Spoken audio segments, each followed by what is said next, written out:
एक दिन समुद्र की एक जल पड़ी राजकुमारी थी। वो पहली बार धरती पर आई थी और वो जैसे ही वो किनारे पर पहुंची उसने एक इंसान को बेहोश और घायल देखा। उसकी मदद करने के लिए राजकुमारी ने उसे मुंह से सांस देकर बचाने की कोशिश की, जिसे रेस्क्यू ब्रेथ कहते हैं। लेकिन इसी दौरान उसकी साथ लाई हुई एक पवित्र समुद्री चीज गलती से उस इंसान के शरीर में समा गई। राजकुमारी घबरा गई।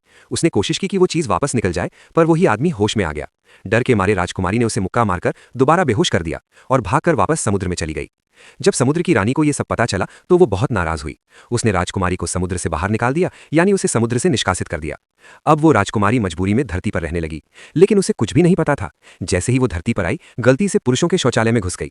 वहां के गार्ड्स उसका पीछा करने लगे। डर के मारे वो जोर से चिल्लाई।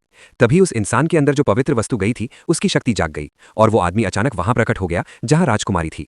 डर कर भागती हुई राजकुमारी जाकर उस आदमी से टकरा गई। राजकुमारी का ध्यान बस उस वस्तु को वापस लेने पर था। उसने उस आदमी के शरीर की तलाशी ली और जाना कि वो चीज उसके दिल के पास है। उसने कई कोशिशें की, लेकिन वो उसे निकाल नहीं सकी।